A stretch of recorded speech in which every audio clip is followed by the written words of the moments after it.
करौली शंकर महादेव की। एक संपूर्ण साधक डॉक्टर श्री संतोष सिंह भदौरिया।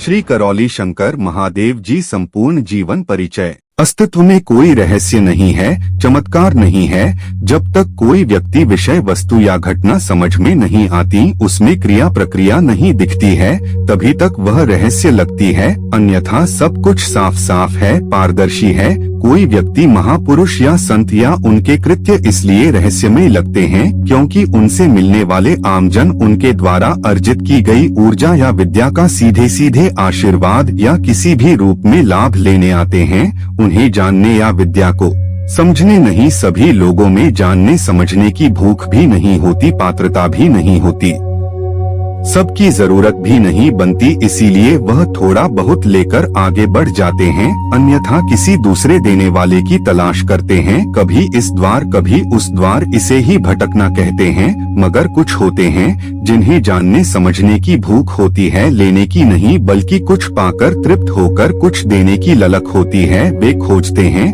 भटकते हैं, तब साधना करते हैं, फिर कुछ देने लायक हो पाते हैं। देने वाली सर्वश्रेष्ठ वस्तु समझ, ज्ञान और ऊर्जा ही है, और ऐसे होते ही वे रहस्यमय लगने लगते हैं, क्योंकि ऊर्जित करने वाला स्रोत दिखता नहीं है, वह दिख भी नहीं सकता, क्योंकि जिस प्रकार भाव आंखों या यंत्रों की पकड़ में नहीं आते, केवल वासु सकते हैं, उसी प्रकार ज्ञान ऊर्जा भी नहीं दिखती, केवल उसका प्रभाव और प्रभाव के कारणों से आने वाले लक्षण दिखते हैं। बहुत कोशिशों के बाद यंत्रों से केवल इन लक्षणों में आने वाले उतार चढ़ाव ही पकड़ में आते हैं। ऐसे व्यक्तियों को देखकर उनके बहुत सारे चीर परिचितों को ऐसा भी लगता है जैसे कि उन्हें बहुत जल्दी बहुत कुछ मिल गया हो, जबकि बहुत सारे लोग कठिन साधना तब करते ही रह गए, जबकि ऐसा होता नहीं है, सब कुछ नियम से ही होता है।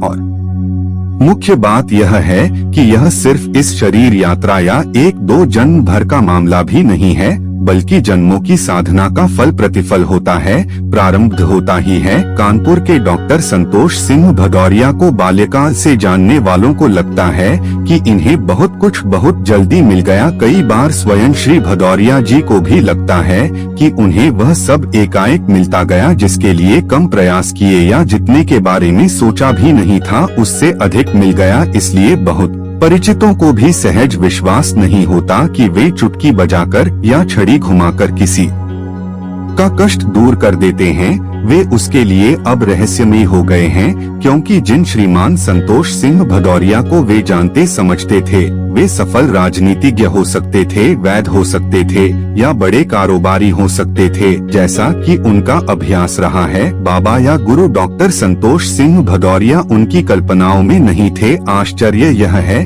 कि स्वयं भदौरिया जी ने भी इतना नहीं सोचा था। फिर क्या, कैसे, क्यों, कब हो गए, यह एक रोचक कथा है। बाल्यकाल के अनुभव।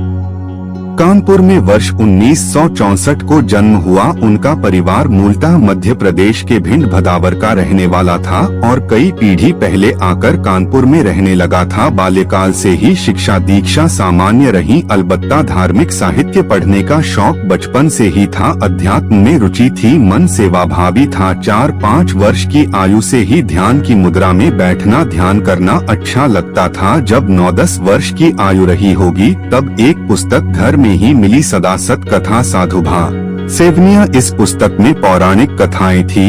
वे अपने पाठ्यक्रम की पुस्तकें छोड़कर इसकी कहानियां पढ़ा करते थे, दादी को सुनाते थे। उन्हें भी अच्छा लगता था। दादी श्रोता पौत्र वक्ता दोनों मस्त, किंतु पिता को लगता था कि स्कूली पढ़ाई नहीं हो रही तो वे इस पुस्तक को छुपा देते थे।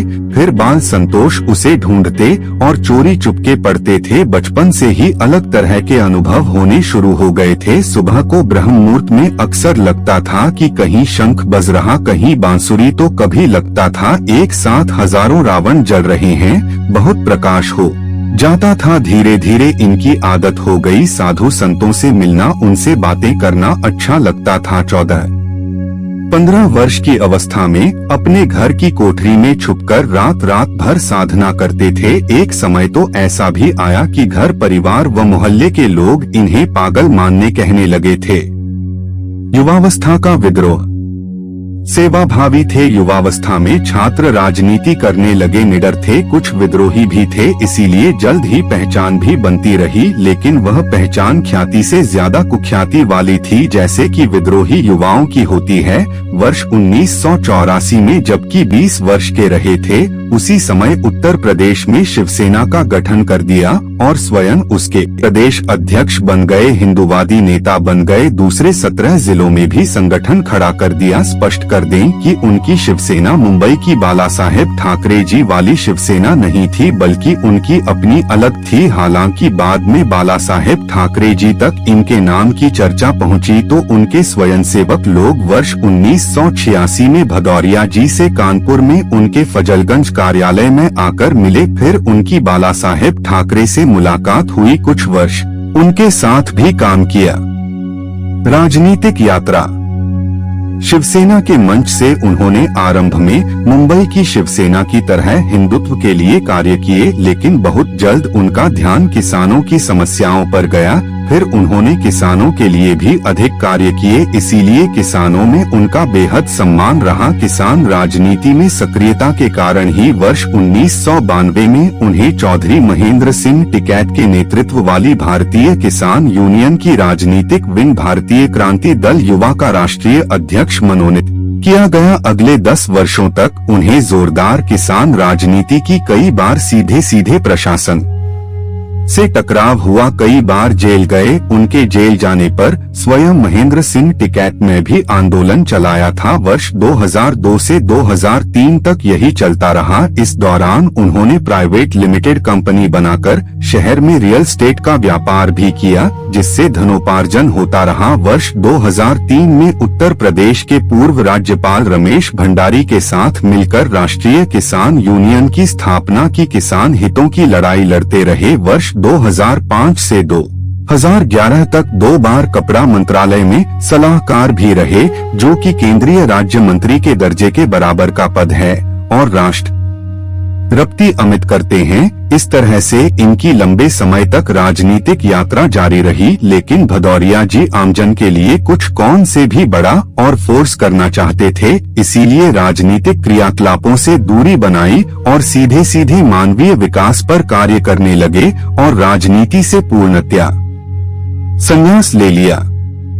आध्यात्मिक यात्रा। भदौरिया जी की अध्यात्म में तो रुचि थी, साधु संतों का संरक्षण लगता था, लेकिन तंत्र मंत्र व्यवस्था से वे अनजान थे, रुचि भी अधिक नहीं थी। संयोग देखिए, उन्हें पहले जो गुरु मिले वे तंत्र विद्या के ही सम्राट थे। फतेहपुर के बरिगवा गांव निवासी तंत्र गुरु श्री राधा रमन मिश्र जी बाबा जी, उनसे उनकी मुलाकात बहुत सामान्य तरीके से ही हुई। पहली मुलाकात की इस घटना का जिक्र एक समाधिस्थ संत श्री राधारमण मिश्र जी अध्याय में है। भदौरिया जी ने उनसे आग्रह किया कि वे उन्हें आध्यात्मिक गुरु के रूप में दीक्षा प्रदान करें। इस पर श्री राधारमण मिश्र जी ने इनकार करते हुए कहा कि बेटा, अध्यात्म मेरा विषय नहीं है। लेकिन इसके साथ ही उन्होंने अध्यात्म की आरंभिक जानकारी देकर कहा कि इस विषय को तुम्हें पूरी तरह से समझने की आवश्यकता है और तुम्हें इसे समझना ही चाहिए। इसके लिए एक पूर्ण गुरु की आवश्यकता होती है, लेकिन अभी तुम्हारा समय नहीं आया है। तुम्हें उम्र के 44वें वर्ष में तुम्हारे आध्यात्मिक गुरु मिलेंगे। इस पर भदौरिया जी बोले, मैं उन्हें कैसे पहचानूंगा? वे अवधि में बोले कि हमरे जैसा हुई, वे स्वयं तुम्हारे आश्रम आएंगे और अपनी लिखी हुई पुस्तकें तुम्हें भेंट करेंगे। भदौरिया जी को उस समय यह बातें बड़ी अजीब सी रहस्यमय लगती थी, क्योंकि उनका तो कोई आश्रम ही नहीं था। आश्रम होगा ऐसा विचार भी नहीं था, और राधारमण मिश्र जी कह रहे हैं कि तुम्हारे आध्यात्मिक गुरु स्वयं तुम्हारे आश्रम आएंगे। इसके बाद वर्ष 1993 में परम पूज्य गुरुदेव पंडित श्री राधारमण मिश्र जी ने डॉक्टर संतोष सिंह भदौरिया को अपने भौतिक जनेऊ से अपना पहना हुआ जनेऊ उतारकर पहनाया, संस्कारित किया, अपना धर्मपुत्र घोषित किया तथा ब्राह्मण कन्या से उनका विवाह भी करवाया। इसके बाद वर्ष 1994 में पूजनीय बाबा जी ने इच्छा मृत्यु का वरण करके महासमाधि ले ली। महासमाधि के पूर्व बाबा जी ने ग्राम वासियों से कहा कि मेरे समाधिस्थ होने के पश्चात कुछ आंधी तूफान आए तो डरना मत, वही हुआ भी। एक भयानक तूफान बरिगवा में उठा। ग्राम और आसपास के जंगल में सैकड़ों पेड़ उखड़कर गिर गए। फिर एक अद्भुत शांति छा गई। पूजनीय बाबा जी हमेशा श्री भदौरिया जी से कहा करते थे कि बच्चा, अब हम कबौ दोबारा जन्म न लेबो, यो हमार आखिरी जन्म आए। भदौरिया जी उनकी समाधि पर नियमित रूप से नमन करने जाते रहे। बाकी समय समाज सेवा और रियल स्टेट के व्यापार में लगे रहे। श्री भदौरिया के मुताबिक देहावसान के करीब 3 वर्ष बाद एक रात को श्री राधारमण मिश्र जी सपने में आए और उन्हें तंत्र की दीक्षा दी। यह दीक्षा कार्यक्रम लगातार 3 रात तक चलता रहा। दीक्षोपरांत कुछ अलौकिक अनुभव होने लगे जो भदौरिया जी सोचते चाहते ऐसी घटना घट जाती। उन्हें लगा कि बिना प्रयास, बिना किसी अनुष्ठान के उन्हें कोई शक्तियां प्राप्त हो गई है। वे स्थान बीमार को छू लेते तो उन्हें आराम हो जाता। वह स्वयं हैरान थे क्योंकि विधि की पूर्ण विद्या का ज्ञान भी अभी नहीं हुआ था और यह सब शक्तियां प्राप्त हो गई। वर्ष 2001 में कानपुर के पास एक गांव करौली में खेती के लिए जमीन खरीदी और उसी जमीन के कुछ भाग में स्कूल, अनाथालय आदि का विचार मन में था। यहाँ आध्यात्मिक अनुसंधान होंगे, यह विचार में भी नहीं था। अलबत्ता आध्यात्मिक और धार्मिक रुझान के कारण भव्य नवग्रह मंदिर बनाने का जरूर विचार आया। इसलिए उस परिसर का प्रभाकरण लवकुश आश्रम के नाम से कर दिया गया। लवकुश श्री भदौरिया जी के दोनों पुत्रों के नाम है। नवग्रह मंदिर के लिए शनि गर्म ग्रह तैयार हो गया। पहली मंजिल भी तैयार हो गई। तेजी से कार्य चलता रहा। इसी क्रम में वर्ष 2009 में उनके मित्र कानपुर के स्वरूपनगर निवासी विवेक चतुर्वेदी उर्फ गुड्डा भैया जी की सलाह पर IIT कानपुर में चल रही मध्यस्थ दर्शन पर आधारित जीवन विद्या की कार्यशाला में क्या कहना में हिस्सा लिया। कार्यशाला का प्रबोधन HBTI कानपुर में प्रवक्ता रहे गणेश बागड़िया जी कर रहे थे। भदौरिया जी ने पूरे 7 दिन तक उसमें प्रतिभाग किया, पूरे वाङ्मय को समझा। वे जीवन विद्या से काफी प्रभावित हुए। अपनापन ऐसा लगा जैसे कि अपनी ही बात हो रही है। उसमें स्वाहित और सर्वहित के लिए कुछ अच्छे और सहज रास्ते निकलते और दिखे। इसी आलोक में मध्यस्थ दर्शन है प्रतिपादक अनुसंधानकर्ता अग्रहर नागराज जी के नाम से भी परिचय हुआ। चूंकि नागराज जी का वाङ्मय कितना अच्छा था, इसीलिए भदौरिया जी की उनसे मिलने की तीव्र इच्छा हुई। वह तो पहले से ही संतों के पीछे दौड़ते रहे थे। भदौरिया जी शिविर के कुछ दिनों बाद ही नागराज जी से मिलने अमरकंटक पहुंच गए। भदौरिया जी बताते हैं कि नागराज जी के दरवाजे पर पहुंचते ही उनके अंतर्मन से एक दिव्य शक्ति का संदेश आया कि हमारा कार्य पूरा हो गया, हम हिमालय जा रहे हैं। कभी बाबा श्री राधारमण जी मिश्र जी ने आदेश किया तो फिर मिलेंगे। भदौरिया जी की समझ में ही नहीं आ रहा था कि यह सब क्या हो रहा है। यह कौन थे जो संदेश दे रहे हैं और हिमालय जा रहे हैं। बहरहाल नागराज जी से मिले, बहुत हल्की फुल्की सती ही मुलाकात हुई, लेकिन प्रभावित पूरे हुए। वहां से वापस आकर नवग्रह मंदिर निर्माण में लग गए। वर्ष 2010 के आरंभ के महीने में एक दिन गुड्डा भैया का फोन आया कि नागराज जी तुम्हारे आश्रम आना चाह रहे हैं। हालांकि उस समय नागराज जी के कुल्हे की हड्डी का ऑपरेशन हुआ था, वे ठीक से चल भी नहीं पा रहे थे, लेकिन कानपुर आने के लिए तैयार थे। बहरहाल तय तिथि को उनका आगमन हुआ। वे आए, गाड़ी से उतरते ही भदौरिया जी के कंधे पर हाथ रखा और उनका सहारा लेते हुए कहा कि मैंने अपना वचन पूरा किया, आपका मनोरथ पूरा हुआ। भदौरिया जी यहाँ भी नहीं समझ पाएगी कौन से वचन की बात कर रहे हैं, पर संकोचवश पूछा भी नहीं। श्री नागराज जी करीब 4 घंटे आश्रम में रहे। जाते समय उन्होंने मोटे पेपर से आबद्ध एक बड़ा 7 पैकेट उपहार स्वरूप उन्हें भेंट किया। भदौरिया जी ने उस पैकेट को आश्रम में रखवा दिया। उस समय कानपुर के तत्कालीन जिलाधिकारी श्री MK मेश्राम, गुड्डा भैया जी समेत कानपुर के कई गणमान्य लोग आश्रम में अगले दिन सुबह को कानपुर शहर स्थित आवास पर भदौरिया जी की पत्नी ने उन्हें ध्यान दिलाने की मुद्दा में प्रश्न किया कि आपकी उम्र कितनी हो गई। अचानक झटका सा लगा, वे 44वें वर्ष में थे और फिर श्री राधारमण मिश्र जी की वे सभी बातें याद आ गई जिसमें उन्होंने कहा था कि 44वें वर्ष में तुम्हारे आध्यात्मिक गुरु स्वयं चलकर तुम्हारे आश्रम आएंगे और अपने हाथ से लिखे पुस्तक का एक सेट भेंट करेंगे। वे तुरंत आश्रम आए और एक पैकेट खोलकर देखा तो उसमें 13 किताबें थी। वे सभी पुस्तकें मध्यस्थ दर्शन आधारित जीवन विद्या की पुस्तकें थी। यह वाङ्मय स्वयं नारायण जी ने लिखा है। तत्क्षण ही श्री भदौरिया जी को पूजनीय बाबा श्री राधारमण मिश्र जी और उनके कथन का स्मरण हुआ जिन्होंने कहा था कि तुम्हारे आध्यात्मिक हमारे जैसे ही होंगे। फिर दोनों की समानताओं का मिलन किया। दोनों ही गुरु करीब 6 फुट लंबे, दोनों ही सांबले सलोने, दोनों ही गृहस्थ, दोनों ने ही आरंभिक काल में कुछ एक लोगों को छोड़कर किसी को दीक्षा नहीं दी, दोनों ने ही दान चंदा जीवन भर नहीं लिया, दोनों ही अपनी अपनी विधाओं के महारथी, दोनों की ही भावना लोक कल्याण, दोनों के वस्त्र सफेद, न कोई पीठ न कोई दरबार न कोई मठ। यह सब समझकर भदौरिया जी काफी प्रफुल्लित हुए। उन्होंने मन से श्री नागराज जी को अपना आध्यात्मिक गुरु स्वीकार कर लिया। फिर एक दिन भदौरिया जी उनसे मिलने अमरकंटक आश्रम गए। आइए राजा साहब कहकर श्री नागराज जी ने उनका स्वागत किया। वहां पहुंचकर एक और रोचक प्रसंग पता चला। श्री नागराज जी बैठे हुए थे। उनके सिरहाने पर कांच की एक बोतल में गुलाब की पीसी हुई पत्तियों का चूरा रखा था। नागराज जी बीच बीच में उसमें से निकालकर चूरा खा लेते थे। वह गले में फंसता था तो खांसते थे। भदौरिया जी ने यह देखा। नागराज जी से तो कुछ नहीं कहा, लेकिन उनकी पुत्री अम्बा दीदी को बताया कि यह चूरा खाने से खांसी हो रही है, उसे वहाँ से हटा क्यों नहीं देती। इस पर अम्बा दीदी ने लाचारी दर्शाते हुए कहा कि भैया ये गुलाब आपके आश्रम से ही लाए हैं, ये उन्हें ही खाए जा रहे हैं। फिर उन्हें इसके पीछे का एक और रोचक प्रसंग बताया। श्री नागराज जी करौली धाम आश्रम में आए थे। उस समय भदौरिया जी ने गुलाब की माला पहनाकर उनका स्वागत किया था। नागराज जी ने उस माला को उतारकर अपने सम्मान में रखवा दिया। जाते समय वह बांदा में भी एक परिचित के यहाँ रुके थे। वहाँ से अमरकंटक के लिए निकले कि चित्रकूट के पास पहुंचकर श्री नागराज को गुलाब की उस माला पर ध्यान आया। उन्होंने अपने साथ वालों से पूछा वह माला कहाँ है, तो पता चला कि माला तो बांदा में ही छूट गई। नागराज जी ने तुरंत गाड़ियाँ रुकवाई और बोले कि वापस जाओ, पहले बांदा से वह माला लेकर आ।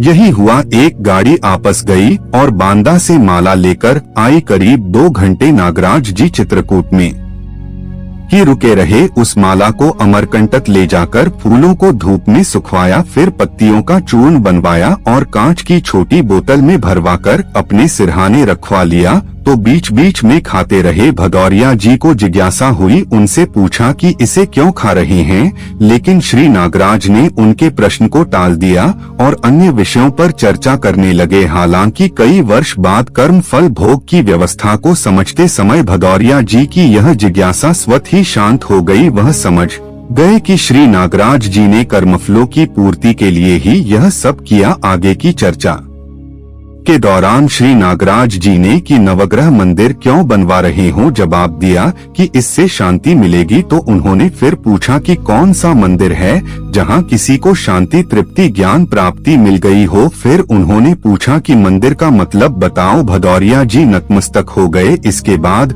नागराज जी ने कहा कि जहां मानव को मानव के द्वारा सही जीने की दिशा मिले, उस स्थान को मंदिर कहते हैं। इसलिए नवग्रह के बजाय मानव मंदिर होना ज्यादा सार्थक है। भदौरिया जी को बात समझ आई और इनके मुख से निकले शब्दों के अनुसार उस भवन को मानव मंदिर का ही स्वरूप दे दिया। तभी से वहां पर मूल्य शिक्षा, स्वास्थ्य, संयम यानी शरीर और मन स्वस्थता के लिए कार्यक्रम संचालित किए जा रहे हैं। इसी आलोक में आश्रम परिसर में प्राकृतिक चिकित्सा संस्थान, आयुर्वेदिक चिकित्सा संस्थान संचालित हुए, जिनमें प्रतिदिन हजारों लोग की निःशुल्क चिकित्सा की गई। तंत्र व्यवस्था को समझने की यात्रा। पूजनीय बाबा जी राधारमण मिश्र जी के शरीर छोड़ने के 24 वर्ष के पश्चात आश्रम में एक कर्मचारी को अदृश्य बाहरी शक्तियों का सामना करना पड़ा। लोगों के बताए अनुसार तमाम तांत्रिक अभिचारक ठीक करने का प्रयास करते रहे, वह ठीक नहीं हुई, समस्या बढ़ती ही गई। शायद यह प्रकृति का ही घटनाक्रम था। भदौरिया जी भी कुछ समझ नहीं पा रहे थे, स्वयं को असहाय पा रहे थे और कुछ कर नहीं पा रहे थे। यह जरूर होता था जब भी वे उस कर्मचारी के सामने जाते तो वह थोड़ा आराम में होती, लेकिन पीड़ा बनी ही रहती। उस दौरान एक गहरी अनुभूति हुई जिस दिव्य शक्ति ने उन्हें अमरकंटक में श्री नागराज जी के दरवाजे पर छोड़ा था, जिसने हिमालय चले जाने का संदेश दिया था, उसी शक्ति का फिर से आगमन हुआ और कुछ गुप्त साधनाएं करने का आग्रह किया। यह भी कहा कि यह पूजनीय बाबा श्री राधारमण मिश्र जी सा आदेश है। यहाँ बता दें कि यह वही शक्ति स्वरूप था जो श्री राधारमण मिश्र जी को कोटा वाले आश्रम में मिला था। सांवला सा व्यक्ति जिसने श्री राधारमण मिश्र जी को अपने कंधे पर बैठाकर रेलवे स्टेशन पर भी छोड़ा था। यह भी उल्लेखनीय है कि दीक्षा के बाद से इस लंबे अंतराल में उन्हें सपन में भी बाबा जी के दर्शन नहीं हुए थे। फिर बाबा के आदेशानुसार प्राकृतिक और शरीर की और श्री नागराज जी के निर्देशानुसार जीवन को समझने की कोशिश आज भी कर रहे हैं। भदौरिया जी कहते हैं कि यदि श्री नागराज जी से जीवन के बारे में स्पष्टता नहीं हुई होती तो वह तंत्र व्यवस्था को भी नहीं समझ पाते। आज जो कर पा रहे हैं वह करना भी संभव नहीं था। शायद यही नीति भी जो अध्यात्म में रुचि रही, शायद इसीलिए बाबा श्री राधारमण मिश्र जी ने उन्हें तंत्र की दीक्षा नहीं दी, अध्यात्म में बने रहने दिया। यथा वे तंत्र व्यवस्था के ही होकर रह जाते और यह भाग छूट जाता। भदौरिया जी का मानना है यह बाबा की ही कृपा है जो उन्होंने श्री नागराज जी से मिलवाया, जहां से नई दिशा मिली। बहरहाल गुप्त साधना के इस क्रम में भदौरिया जी बरिगवा में बाबा जी की समाधि पर दूसरे तीसरे दिन जाने लगे, जबकि पहले वे वर्ष में 1-2 बार ही जाते थे। वहां जाकर साधनाएं करने लगे, लेकिन बरिगवा गांव वालों को यह अच्छा नहीं लगा। उन्हें लगता था कि भदौरिया जी तंत्र मंत्र करते हैं, जबकि यह सच्चाई नहीं थी। वह सामान्य हवन करते थे जैसा कि आज भी करते हैं, लेकिन ग्रामीणों ने उनसे बेहद रुखा व्यवहार किया। इसके बाद भदौरिया जी ने वहां जाना कम कर दिया, क्योंकि बाबा ने ही संदेश दे दिया था कि वहां जाने का आवश्यकता नहीं है। बहरहाल उन साधनाओं से वह महिला कर्मचारी ठीक हो गई। यह सुनकर अन्य लोग भी करौली धाम आश्रम आने लग गए, वे भी ठीक होने लगे। इससे भदौरिया जी का विश्वास और बढ़ गया। शक्तियों का आगमन। इसके बाद एक दिन रात्रि में दिव्य निर्देश मिला कि तैयार हो जाओ, आश्रम में किसी दिव्य शक्ति का आगमन हो रहा है।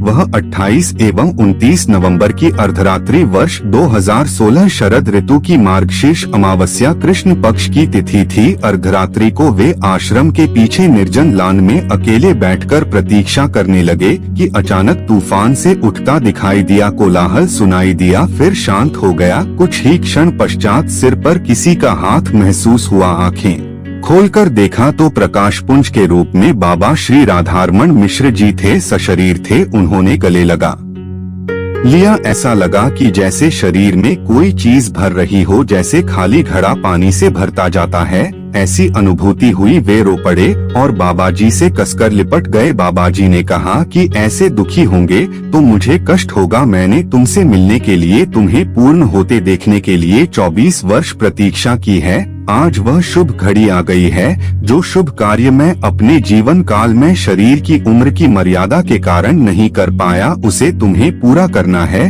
तंत्र विद्या को पूरे विश्व में पुनः स्थापित करके उसे सम्मान दिलाना है और प्रमाणित करना है। और करौली धाम का नामकरण। इसके पश्चात पूजनीय बाबा जी के साथ करीब 10 मिनट की वार्ता ने श्री भदौरिया जी को नई ऊर्जा से भर दिया। बाबा जी ने आश्वस्त किया कि आज से संसार की कोई भी आसुरी शक्ति तुम्हारा सामना न कर सकेगी और आज से इस स्थान पर भगवान शिव तथा माता कामाख्या, माता तारा व माता महाकाली का संयुक्त रूप नित्य विद्यमान रहेगी। ऐसा स्वयं भगवान भोलेनाथ व माता कामाख्या का निर्णय है। आज से ही भगवान भोलेनाथ और माँ कामाख्या की संयुक्त शक्ति करौली धाम के से जानी जाएगी। विश्व भर से लोग यहाँ आएंगे। उन्होंने यह भी कहा कि समय समय पर कई और शक्तियाँ भी मानव जाति की आवश्यकता अनुसार तुम्हारे आग्रह पर जागृत होती रहेगी। उस दिन 3 शक्तियाँ जागृत की प्रदान की। इस प्रकार को चीजें जीवन विद्या में विचार के रूप में समझी थी। उनका अभ्यास प्रयोग शुरू हुआ। भदौरिया जी कहते हैं कि वह भी पहले भूत प्रेत को ही बाधा समस्या समझते थे,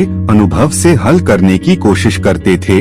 जब नहीं कर पाते थे, अटक जाते थे, तब बाबा जी से पूछते थे तो बाबा बस मुस्कुरा देते थे, फिर कहते थे करते रहो, जल्दी ही समझ जाओगे। बड़े दिनों तक संकट रहा। फिर करौली आश्रम में पूजनीय बाबा जी के कहने पर 3 त्रिशूल स्थापित किए। जो भी उसे पकड़ता था वह उनसे चिपक जाता था। फिर अदृश्य सत्या द्वारा उस व्यक्ति पर का 20 बाहरी नकारात्मक जीवन आत्माओं की बहुत पिटाई होती थी और इस तरह यह सब शुरू हुआ। यह कहते कहते जो समझ आया वह बहुत खतरनाक था कि कैसे हर मानव संकट में है। भूत प्रेत से ज्यादा उनके पूर्वज है। क्यों ऑटो इम्यून डिसऑर्डर की तरह से मानव के लिए संकट बन गए। भदौरिया जी कहते हैं कि काफी कुछ साफ हो गया है। जितना समझ आ गया उसका उपचार चल रहा है, जिससे लाखों लोग आभान्वित हो रहे हैं। जो बचा है उसी पर अनुसंधान चल रहा है। विश्वास है कि मानव जाति को संकट से निकलने के लिए प्रकृति और भी नए रहस्यों को उजागर करेगी ही। चूंकि करौली धाम में ईश्वरी चिकित्सा आरंभ हो गई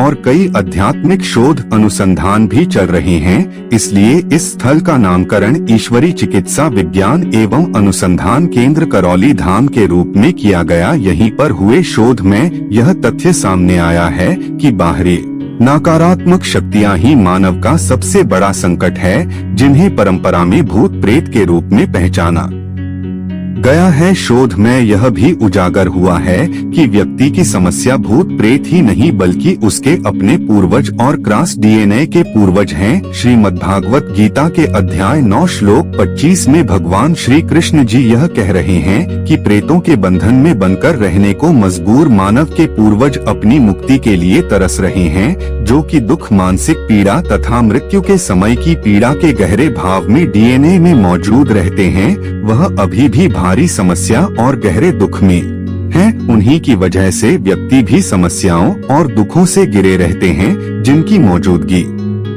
के कारण ही उनके जीवन काल के रोग व समस्याएं परिवार के सदस्यों में दिखाई देने लगती है। तमाम दवा, इलाज, झाड़ फूंक, तंत्र मंत्र, टोना टोटका के बावजूद व्यक्ति स्वस्थ होने के स्थान पर और अधिक समस्या में घिरते जाते हैं। अंततः समस्या या बीमारी असाध्य होकर मौत का कारण बन जाती है। फलत मृत्यु के पश्चात व्यक्ति भी अपने पूर्वजों की ही भांति एक पूर्वज बनकर अपने ही डीएनए में अपने वंशजों में रहने लगते हैं। फलस्वरूप कोई भी मनुष्य अपने पूर्वजों की भांति ही अपने बच्चों के लिए ना चाहते हुए भी एक बड़ी समस्या बन जाता है। यही क्रम चलता रहता है और तब तक चलता रहता है जब तक कि पूर्वज मुक्ति पाकर पुनर्जन्म ही ले लेते हैं। करौली धाम में पूर्वजों को मुक्ति प्रदान कर मनुष्य की समस्याओं, बाधाओं की समाप्ति कर दी जाती है। दिन प्रतिदिन इस धाम की ख्याति फैलती जा रही है संपूर्ण विश्व में। यह परम पूज्य गुरुदेव भगवान श्री करौली शंकर महादेव डॉक्टर संतोष सिंह भदौरिया जी संपूर्ण जीवन परिचय आप लोग को कैसा लगा? अच्छा लगा हो तो कमेंट करके जरूर बताएं व ऐसे ही और वीडियो के लिए हमारे इस चैनल को अभी सब्सक्राइब करें। वीडियो को शेयर करना ना भूले। एक बार प्रेम से बोलिए करौली शंकर महादेव की जय। हरिहर।